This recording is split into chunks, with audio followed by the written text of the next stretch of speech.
Hello प्यारे बच्चों, आज इस वीडियो में हम बेसिक से मैथ स्टार्ट करेंगे।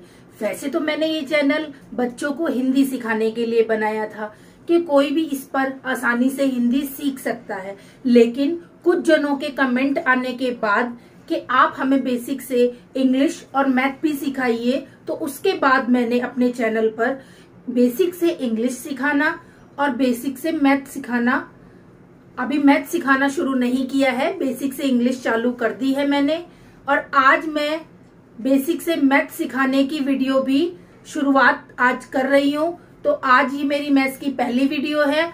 इसमें हम जानेंगे कि मैथ सीखने के लिए हमें क्या चीज आनी चाहिए, यानी हमारा बेस क्या होना चाहिए, हमें बेसिक में क्या सीखना है। तो चलिए इस वीडियो से शुरू करते हैं। जैसा कि आपने हेडिंग देख ही ली होगी, बेसिक मैथमेटिक्स। आज हम इसमें बेसिक से मैथमेटिक्स सीखना शुरू करेंगे। ये मेरा पार्ट 1 है, आज पहला वीडियो मैं इसका बना रही हूँ। तो इसके अंदर मैथ सीखने के लिए सबसे पहले हमें पता होना चाहिए काउंटिंग, यानी कि हमें, अगर आप इंग्लिश मीडियम के बच्चे हैं तो आप इंग्लिश में काउंटिंग सीखेंगे, अगर आप हिंदी मीडियम के बच्चे हैं तो आप हिंदी में काउंटिंग सीखेंगे।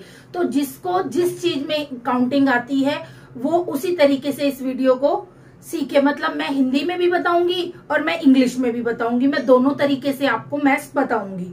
तो देखिए, जो हमारी काउंटिंग होती है, जो हमारी गिनती होती है, जो इंग्लिश मीडियम के बच्चे होते हैं वो ज्यादातर इसको किस तरीके से पढ़ते हैं? 1 2 3 4 5 6 7 8 9 10 11 12 13 14 15 16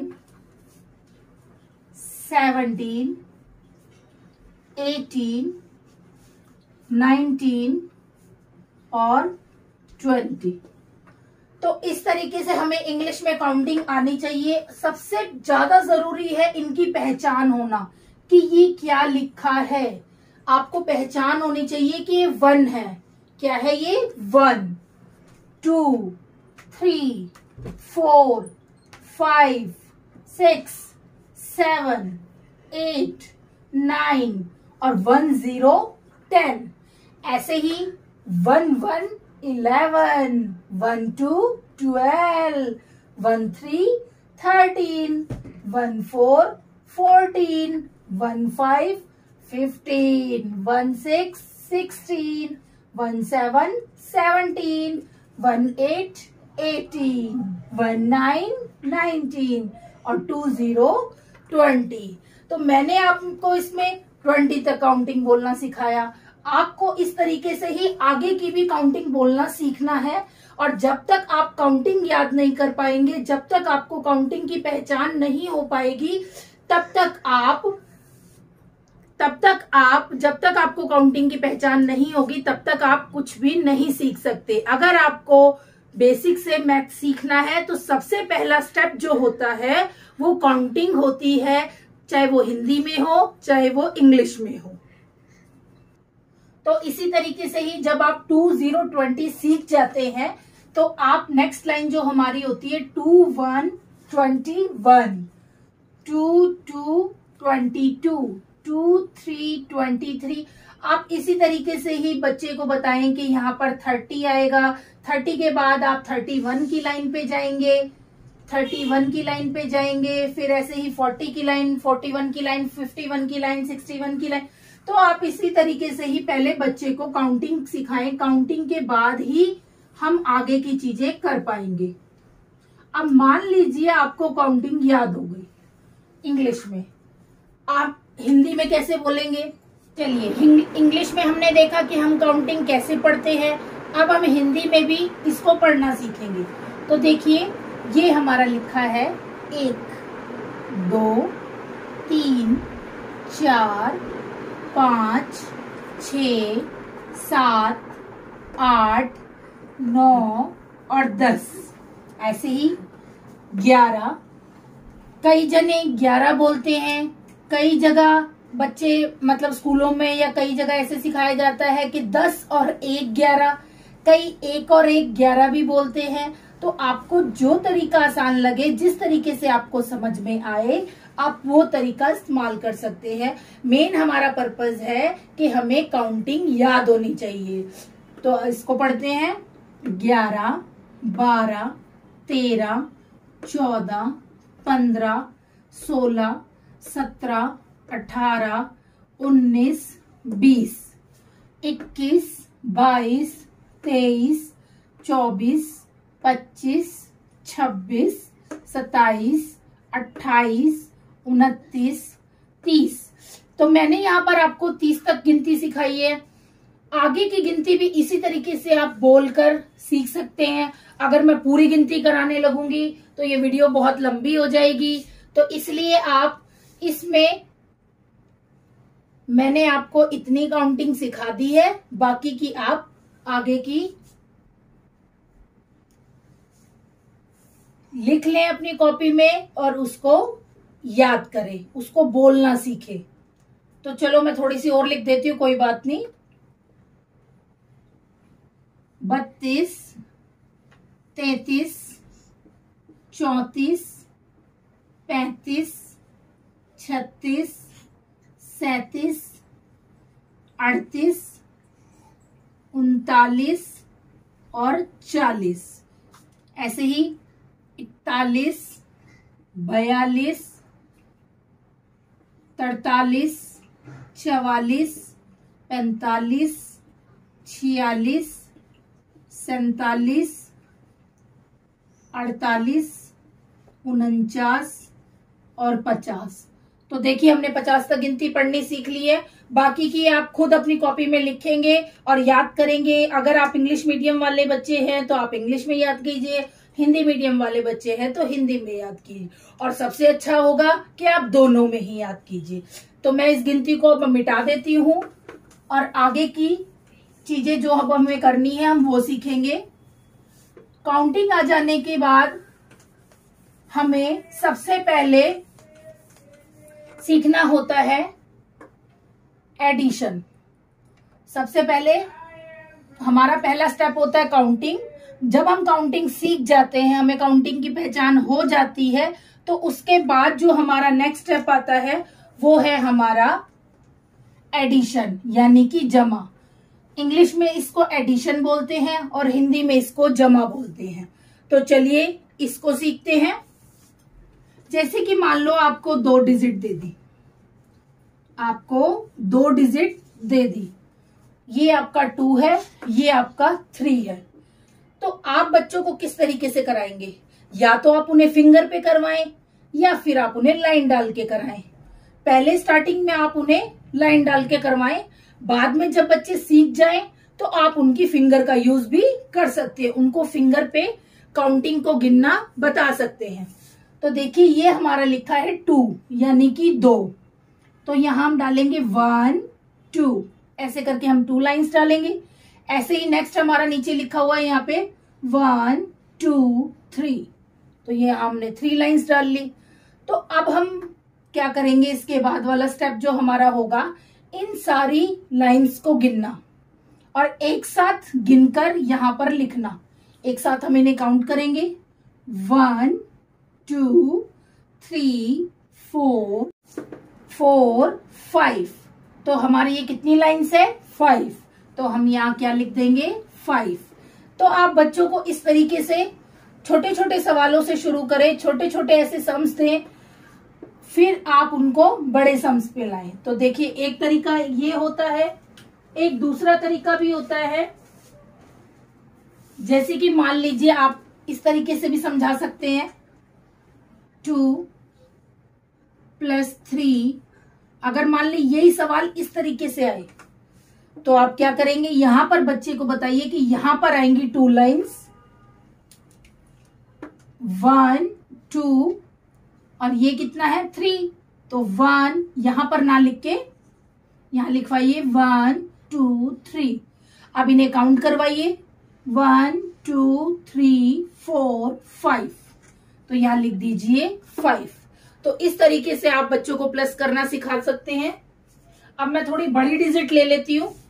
अब मैं, ये हमारी सिंगल डिजिट की प्लस थी, अब मैं डबल डिजिट की लेती हूँ। डबल डिजिट में आप कोई भी नंबर्स ले सकते हैं, लेकिन ये कैरी वाले सम्स नहीं होने चाहिए। पहले आप बच्चे को सिंपल वैसे ही जोड़ना सिखाएं, वैसे ही ऐड करना सिखाएं। जैसे कि मान लीजिए ये सम्स है, ठीक है। आप उनको ये भी बताएं, जब भी कभी सम्स जो ये होते हैं, ये हमारा होता है वंस और ये हमारा होता है टेंस, ठीक है। ये हमारा होता है वंस, ये होता है हमारा टेंस। वंस को हिंदी में इकाई कहते हैं और टेंस को कहते हैं दहाई। इसको हम इकाई बोलते हैं, इसको हम दहाई बोलते हैं।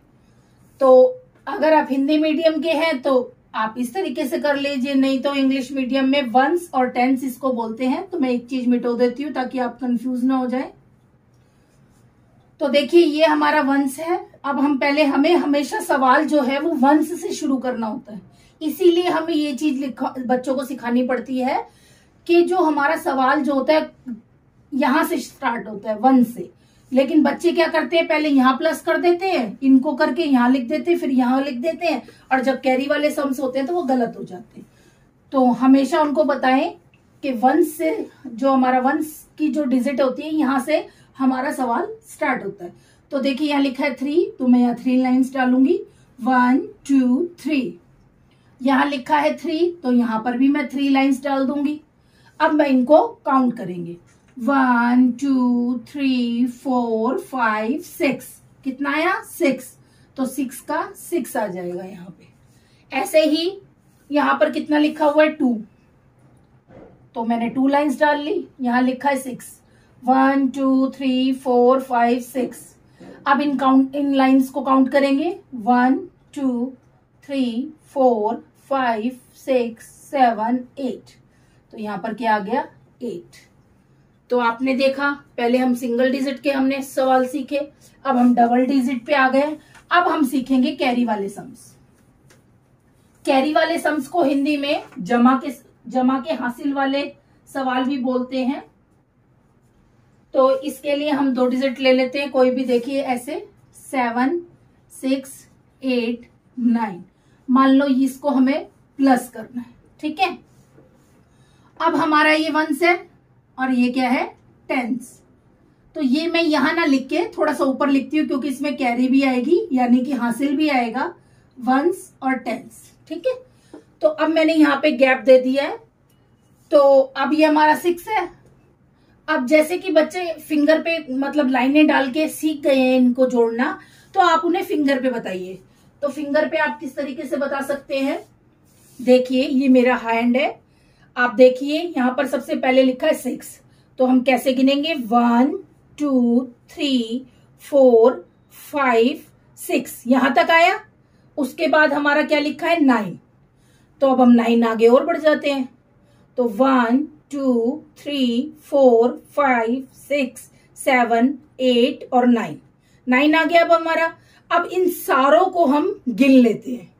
तो 1 2 3 4 5 6 7 8 9 10 11 12 13 14 15। तो हमारा क्या आया, 15। तो हमारा जो 15 होता है ना, वो इस तरीके से होता है। ये हमारा 15 की जो पहली डिजिट, ये 15 आ गया हमारा। 15 का जो 5 है वो हमारा यहाँ पर आएगा, और 1 जो है वो ऊपर कैरी में जाएगा। 15 का जो 5 है ये हमारा वंस पे आया है, तो वंस पे जो भी डिजिट आएगी वो हम यहाँ लिखेंगे। तो 5 हम यहाँ लिखेंगे, और जो हमारा ये 1 है ये हमारा ऊपर कैरी में चला जाएगा, ठीक है। तो अब 1 हमारा यहाँ पे कैरी में चला गया। जैसा कि मैंने आपको भी बताया, फिंगर पे आप किस तरीके से गिन सकते हैं, तो आप इनको भी इसी तरीके से फिंगर पे गिनिए। एक हाथ की फिंगर कम पड़े तो दूसरे पे आ जाइए, दूसरे से गिन लीजिए। तो अब मैं आपको डायरेक्ट बता देती हूँ, अब आप गिनना तो सीख ही गए हैं। तो 8 और 7 कितने होते हैं, 15। 8 और 7 कितने होते हैं, 15।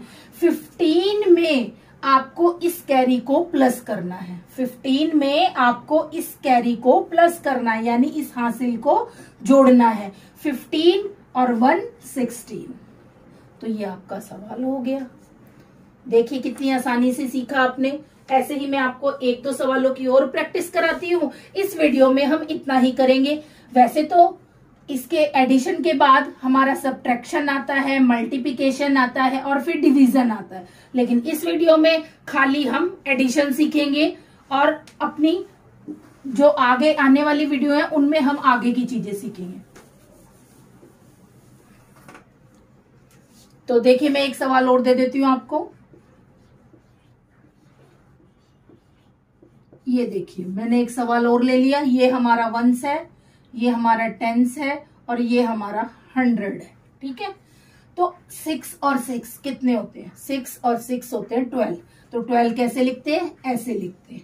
तो 12 का जो 2 होता है, पहली जो डिजिट होती है, कोई भी वो आए आपके नंबर आए, उसमें जो पहली डिजिट आएगी ये जो है वो यहाँ नीचे आएगी।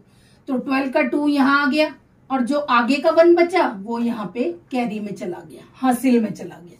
7 और 4 कितने होते हैं? 7 और 4 होते हैं 11। 11 में आपने इस कैरी को प्लस किया, 11 1 और जोड़ा तो हो गया 12। तो 12 का 2 यहाँ आ गया और 1 कैरी इसके ऊपर चली गई। ठीक है, अब हमारा 8 और 6 हमारा होता है 14। 14 में आपने 1 और प्लस करना है। 14 के बाद एक गिनती आगे और पढ़ लीजिए आप। तो 14 और 1 15। तो देखिए आप इस तरीके से भी इन सवालों को कर सकते हैं। अब मान लीजिए आपके पास कुछ ऐसा क्वेश्चन आ जाए जिसके अंदर 0 हो, जिसके अंदर 0 हो। मान लो आपके पास क्वेश्चन है 0 + 3, मान लो ये है। तो आप इसका आंसर क्या लिखेंगे? 0? नहीं, 0 नहीं आएगा। देखिए 0 को जब हम किसी डिजिट में प्लस करते हैं, 0 को जब हम किसी डिजिट में प्लस करते हैं तो वही डिजिट सेम की सेम आती है। प्लस में हमारे जब भी हम कोई चीज, अगर मान लो 0 है और उसके साथ हम कोई डिजिट को प्लस कर रहे हैं तो वो डिजिट सेम की सेम आती है, चाहे वो कोई भी डिजिट हो। मान लो मैंने ले लिया 104। ठीक है, अब प्लस में 0 है तो आप बताइए क्या आएगा? बताइए। देखो यहाँ पे 104 यानी कि 104 का 4 ही आ जाएगा। 104 का 104 ही है, क्योंकि 0 को आप किसी भी डिजिट में प्लस कीजिए तो वही की वही डिजिट सेम वापिस आ जाती है। अब मान लो कोई डेसिमल का ले लो। आपके पास है, मान लो ये है 0.22, 0.22 प्लस में 0। मान लो ये आपका सवाल है और आपको इसको प्लस करके लिखना है, तो आपको इसमें कुछ काउंट करने की या कुछ गिनने की जरूरत नहीं होती है। 0 में कोई भी डिजिट प्लस होगी तो मैंने आपको बताया है सेम डिजिट यही की यही आ जाती है। ठीक है,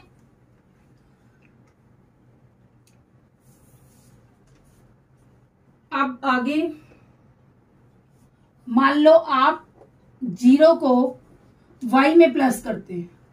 आप 0 को y में प्लस करते हैं तो क्या आएगा? बताइए। यहां तो डिजिट थी तो आपने सेम डिजिट की डिजिट ही लिख दी यहां पे। लेकिन अगर यहां पर 0 प्लस में y हो तो भी y ही आएगा, आपको कोई भी चेंज नहीं करना है। तो आज हमने इस वीडियो में क्या सीखा? आज हमने इस वीडियो में काउंटिंग सीखी, उसकी पहचान करना सीखा और एडिशन सीखा, यानी कि जमा करना सीखा। तो अगर आपको मेरी ये वीडियो अच्छी लगी हो तो प्लीज मेरे चैनल को लाइक, शेयर और सब्सक्राइब कीजिए, ताकि मैं ज्यादा से ज्यादा वीडियो आपके लिए बना सकूं और आप भी सीख सके बहुत ही आसान तरीके से इंग्लिश, हिंदी और मैथ सब चीजें। Bye bye.